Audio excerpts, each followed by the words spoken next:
welcome to my guys. Okay.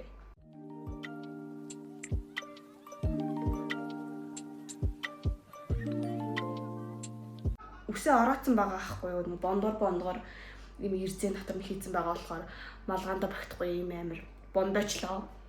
Тэнийг харагдаж илаа угаасаа. Гэхдээ би энэ бичлэгийг хөөхөн харагдах гэжтэй хин нэг намайг хөөхөн гэж бодосоо сонирхосоо гэж бодож бол мэдээж хийдгүү. Ягаад гэвэл би гэрэлчихсэн. Ер нь та нар хизэнээс эхэлж ном уншиж эхэлсэн бэ? Миний 11 насны төрсөн өдрөөр ээж маань надаа шүүдэр цэцэг ном бэлгэлж ирсэн аахгүй юу? Хүслийн захлаа гэд.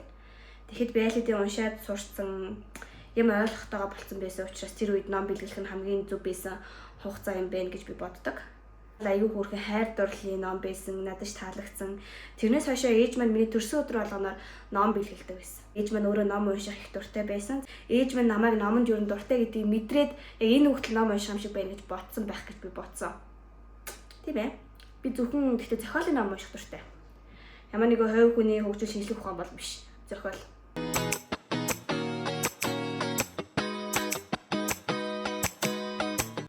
Амар хичээхгүй бичлэг хийж байгаа юм харагдаж байгаа. Яг нь бол би амар хичээж байгаа. Манай нөхөр нохоо хоёр намайг бичлэг хийхээр ард нь нэг нь ингээд чап хийдэл яваад нэг нь ингээд амар инээд алдаад идэв учраас би ойл ингээд нэг өрөөнд хийгээд хаалганд өгчсөн.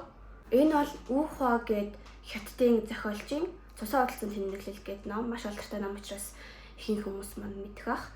За тэгээд энэ номыг би анх уншаад цусаа хөдөлсөн тэмдэглэл гэхээр цус гэдэг бол хүний амар ингээд үнэт хэсэг шүү дээ.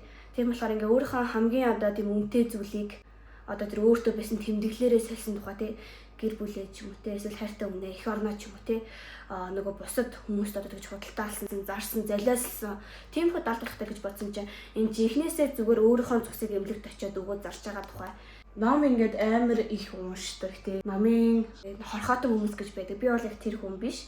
Би бол сардаа ихтэй 2 ном тэгээд ихвчлэн 1 ном бол уншдаг. Тэгээ номын хорхоотой нэг найз маань байдаг. Миний хамгийн хөгшин найз бит ойлгоход 35 насны зүрхтэй. Ном уншихыг өөрийнхөө амьдралын нэг хэсэг болгоцсон. Дадал зуршлуулсан тийм хүн байдаг байхгүй юу? Тэр их ч болохоор өөрийнхөө амьдралын түүхээс жоохон хуваалцаад ингээ миний амьдралын ингээ хамгийн хэцүү байсан тэр мөчтэй би ингээ ажилдаа явхаа болцсон орноосоо ч босох тэнглэхүү те би тийм хагцал үзсэн надад хэцүү байхад би Үхагийн амьдрах уу гэдэг номыг уншаад би яаж ч үсэн амьдрах хэрэгтэй байна гэсэн мэдрэмжийг аваад тэгээ би шууд орноосоо босоод шууд ажилдаа яваад амьдралаа үргэлжлүүлж эхэлсэн гэж хэлжсэн байхгүй. Тэгэхээр би шууд амар сонирхолтой санагдаад би тэр номыг авч уншсан чинь тэр надад бүр амар таалагдсан. За тийм учраас би энэ зохиолч үнэхээр ингээд зохиолууд нь алдартай байхаас зур аргагүй юм байна. Угаасаа гоё бичдэг хүн юм байна те. Тэгэж бодон уудлаа би дараа нь энэ номыг авч исэн. Үхагийн цусаа хөдөлсөн тэмдэглэл гэдэг. Тэгэхдээ энийг би одоогоор бол дөнгөж тал дээр нь явж байгаа учраас энэ талаар нэг тийм амар дэлгэрэнгүй комент бол хийхгүй. За миний одоо энэ хэлэх байгаа номнууд болохоор нэг торох ном, хоёр дахь нь хоёр дахь гоё ном гэсэн утгаар хэлээгүй. Зүгээр л энэ 5 ном миний уншижсэн номнуудаас ер нь бол хамгийн дээвэр торохоор номнуудаа л гээд бүгднийг нийтд нь хэлж байгаа гэсэн үг шүү за. Миний уншижсэн номнуудын ер нь 90% дан дээр нь гоё номнууд байдаг. Ягаад гэвэл би хөвчлэн хүнээс сонссон эсвэл ингээд судалж байгаад ч юм уу те ямар нэгэн тийм алдартай кинонд гарцсан байгаа тийм кинонуудыг үзэхээс өмнө номыг нь уншчихдаг байхгүй. Ямар ч сайн үнэлгээтэй кино бол намайг үздэггүй гэж боддог. Хүн болгоны төсөөлөл өөр те өөр ингэж өрнөдөг байх чинь тэрийг шууд бодиттой нэг юм болгоод хүний толгороо нааччих. Тэрээ би ямар нэгэн киног үзчихэнгүүтлээ номыг нь унших юм бол тэр кинонд ирэх дөрүүдэл мэдлэхэд үлдэнэ. Хүний төсөөлөл тийм амар ихгүй. Тэгэхээр эхлээд заавал зохиолыг нь унших хэрэгтэй. Би энэ листэн дээр болохоор аль болох нэг зохиолчийн номноос 2-ыг оруулахгүй байхыг хичээсэн. 5 өөр зохиолчийн номнууд байгаа шүү. За. Миний листэнд орох хамгийн топын 5 зохиол болохоор амьдрах уу бол мэдээж орно. Үхагийн бичсэн. Зүгээр нэг хүний амьдралд юу тохиолдож байгаа талаар одоо тийм эрх зүйлэмж хүүрнэл маягийн тиймэрхүү төрлийн зохиол байгаа. За энэ болохоор ер нь хятадын ер нь дээр үеийн амьдралыг маш гоё тусгаж өгсөн болов уу гэж боддог. Би ингээд тийм хятадын хөдөөхөр одоо тэр дээр үеийн амьдрал те малын сарвч тосгоны уулзалтанд би ингээд хамт зогсож байгаа ч юм уу те эсвэл би ингээд хинээс нь хараад сууж байгаа ч юм уу яг нэг тийм мэдрэмжийг өгч ийсэн. Хүн болгоны мэдрэмж өөр учраас нэг тийм амар хүлээл тавиад хэрэггүй байх. Миний хувьд л ер нь хүн болгоно шид үзчихвэл зүгээр юм болов гэсэн тийм мэдрэмж төрж ийсэн. Энгийн мөртлөө их гүн сэтгэл үлдээсэн юм байгаа. Энийн дараа болохоор Gabriel Garcia Marquez-ийн Дахлын үеийн дурлал гэдэг зохиол орж ирнэ. За та нар манаас энэ зохиолыг өмнөдөл олоодаа харж ирсэн байх. Нэрнээс нь ахуулаад бол үйл явдал дээр нь юу гадаг нь бол ойлгомжтой. Маш гүнзгий хайр дурлалын талаар тий нэвширтлийн хүнд дурлал нь бүр тавтагтаа тулдлаа хайрлан тий амин хэтрүүлэхтэй хайр дурлал. Тиймэрхүү мэдрэмж өгсөн надаа. Хүү хүн ийм амар хүнд дурлж болт юм уу тий гэсэн л мэдрэмжийг өгсөн надад. Энийн дараагаар болохоор Милан Кундерагийн Твчийн аргагүй хөнгөө оршихоо гэдэг зохиол орно. За би нэрийг нь буруу хэлж магадгүй шүү. Тэр номын царайг нараагүй амар удаж би бүр оюутан байхдаа уншижсэн байхгүй. За Твчийн аргагүй хөнгөн оршихоо гэдэг үгийг сонсоод та нарт юу гэж бодогдчих. Ямар нэгэн гарчиг гэдэг бол номныхаа хураангуй байдаг. Дан ганц хайр дурлалын талаар биш, хүний мэдрэмжийн талаар, хүний амьдралд олон хүн тааралцдаг тухай, хүний амьдралд олон зүйл өрнөдөг тухай л хүн болгонд Твчийн аргагүй хөнгөн оршихоо тий яг тийм урсж байгаа урсгал ус шиг тийм мэдрэмж хүн болгоны цээжинд нь байгаасаа гэж хүсэж байна. Вау. Тийм нэрч амар хонтой мөрөнөөс ёо. Би тэр өөрийнхөө үгээр л хусж байгаа шүү нэ та. Энэ дараа болохоор Алхимч гэд нам орно. За энийг болохоор би ямар зохиолчийг нь яг үнэхээр нэг санахгүй байна. Алхимч гэдэг нэрнээс ахуулаад алхим гэж юу яа тий алхимчдийн хүрээлэл за тий дээр үед алхимч гэдэг ойлголт нь ямар байсан, алхимч хүмүүс юу гэдэг байсан тий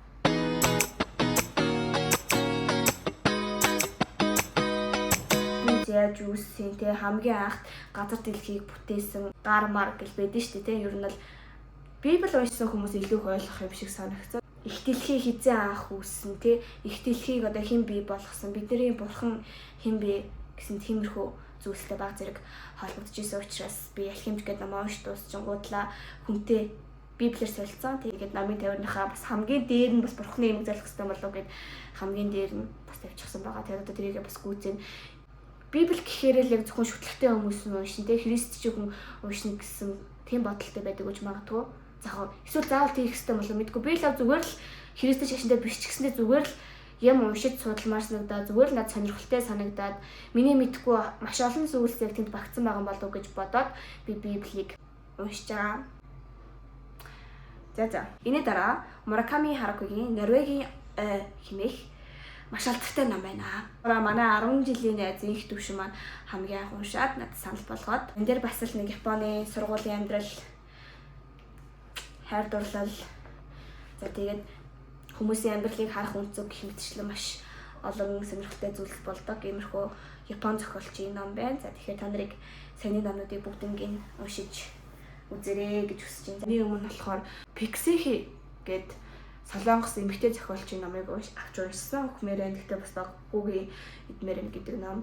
Номын дэлгүүрт орол ямархан ном ингээл нэг ихний 2 3 утсыг нь уншиж үзсэн шүү дээ. Тэгээ 3 ном бол нэг ямар дүгнэлт игэр хэсэг биш ч гэсэндээ ядаж энэ номыг худалдаж авах уу хэсэг дээрх тийм дүгнэлтийг өгөхөд бол 3 утас хангалттай гэж би боддог. За ингээ хоёр хүний хоорондох харилцан яриг биччихсэн зэрэг сэтгэл зүйч болон манай тэр зохиолч буюу өвчтөн тий энэ хоёр ингээ хоорондын яриагаа дуу хураагаарт хурааж байгаа. Тэгээ сүүлд нь энийг ингээд эмх зэгцэнд оруулаад найруулад ингээд бичсэн тийм ном баггүй юу. Тэгээд бүлэг болгоны одоо тэр төгсгөлд нь зохиолч мөн өөрийнхөө сэтгэлийг бичсэн. Тийм 15 бүлэгтэй солонгос ном байсан. Тэгээд би чи ихвчлэн уран зохиолын ном уншдаг шүү дээ. Тийм байхад тийм асуулт хариулт маягийн тий хүүрнэл маягийн. За би юу гэж мэдэхгүй. Энэхүү төрлийн номыг тэгээд мэдчихвүлээ. За миний уншихаар ном биш юм байна да гэж ботцсон байжгаад номын дэлгүүрт унших ном хайж агаад эхний тэр 3 үзэг нь уншсан чинь яагаад ч юм бэ. За жоохон тэнэг сонсогчиж магадгүй гэсэндээ тэр хүний бодож байгаа бодол энтрийг нь харахаар надтай адилхан ч юм шигтэй. Яг мэдээ сэтгэл готрол бол хүмүүст их баг хэмжээгээр бүхэнд бол байдаг гэж боддог. За яг тухайн намын зохиолч маань бол нэлийн дисциплин буюу тийм хүндэрсэн сэтгэл готролтой хүн байгаа хгүй юу. Унтаж чадахгүй болтлоо сэтгэл дүүших тийм юм гэхдээ буюу маш хүнд зэрэг. За тэгэхээр яг тийм зарим нэгэн уулзаал зарим нэгэн хэлж байгаа зүйлсийг нь уншихад бол надтай бол төстэй зүйлс байсан. Надтай буюу хүмүүстэй төстэй зүйлс гэх юм зүг байх. Тийм болохоор зохиолын ном биш ч гэсэн тийм бас надад маш их таалагдсан. Тэгэхээр бас та нар маань ч гэсэндээ тэр номыг уншаад үзэхэд гимгүү гэж бодож байна.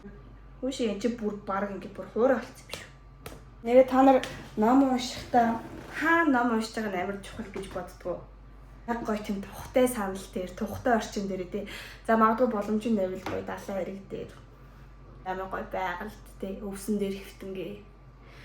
Тэгж ном уншвал ном илүү гоё ярина. Манай нэг Японд идэг найз ихнаас ном уншдаг болсон гинэ. Тэгээд ном уншихдаа ихвчлэн гэрийнхээ хажуудалд байдаг тэр 72 руу очиж ном уншдаг гинэ. Тэгээд бид хоёр сая Японд очиж тэр найзында хэд хоног байсан. Тэгж яхтаа яг тэр очдог 72 руугаа бид хоёрыг ундаг дугуйтаа дагуулж яваад тэгсэн чинь ундаг дугуйтаа 30 минут явсан заа. Амар хоолоогоос тэгтээ яг очих үедээ яагаад тийшээ очдөг нь ойлгосон. Нэрээ би ингээд энд ирээд ном уншдаг бол ямар гоё вэ те. Надад ийм ойрхон ундаг дугуйтай жигээд очиж тийм далайн авил ямар гоё юу те. За илүү юм хүсэж явах уу. Надад бол энэ хөөрхөн эмигний сандал манд болоо л гэдэг. Эмигний сандал дээрээ суугаал. Нэхмэл хүнжлөө өвдгөн дээрээ тавиал. Бөөдөнгийнхаа гэрлийг асаагаалаа. Хажуудаа нэг аяг ус тавьчихсан. Тэгээл сайхан номоо уншаал. Бөөчих чинь бас сайхан шүү дээ. Би нэг үг уншиж ирсэн. Яг одоо жоохон кредит хэсгэж магадгүй ч гэсэндээ миний сэтгэл дотор аягаа тэр үг байгаад байдаг байхгүй. Ном уншдаггүй хүн ганцхан амьдралаар амьдардаг. Ном уншдаг хүн мянган амьдралаар амьдардаг гэж. Тэр бүр яг үнэн гэж боддог. Яг би сая хэлсэн шүү дээ. Одоо нэг ном дээр ингээд одоо тэр хятадд болж байгаа үйл явдал, Солонгост болж байгаа үйл явдал тийм юм болж байхад би ингээд хажууд нэг ингээд байж байгаа юм шиг санагдав.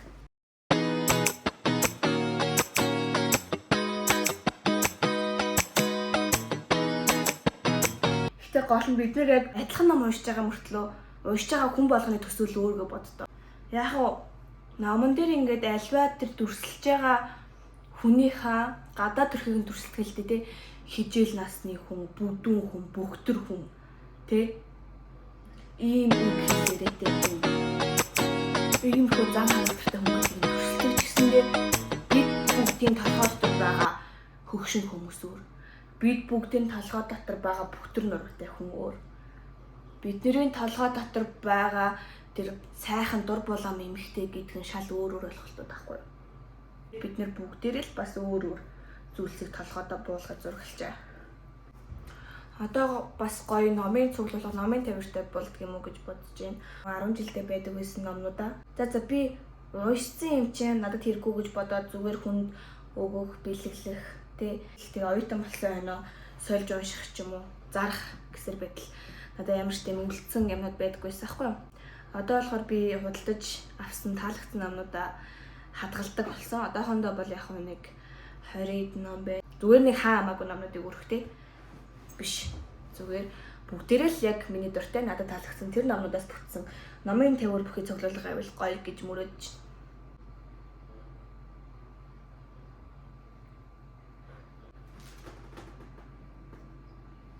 Тэгээ өнөөдрийнхээ бичлэгийг ингээд дуусгах чаад тэгэхээр би яаж яриад байгаа өнөөдрийнхээ бичлэгийг ингээд дуусгах заа юу. Зөө нөхөр нохоо хоёр ажсэн нэг өөрөөсөө гаргацгаая. Тэгээд намаа үргэлжлүүлж уншия. Одоо оролцсон болохоор 30 минут уншичаад тий. Та нар бас надад санал болгох номууд байхаа магад доош төлөх хэсэгт үлдээгээрэй. Тэгээд ном уншдаг байгаарай. Заавал ямар нэг өөрийн гэсэн хийх зүйлтэй байгаарай гэж хүсье. За тэгээд баяртай.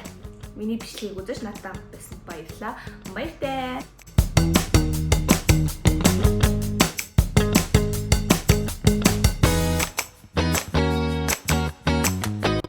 За болцоорой.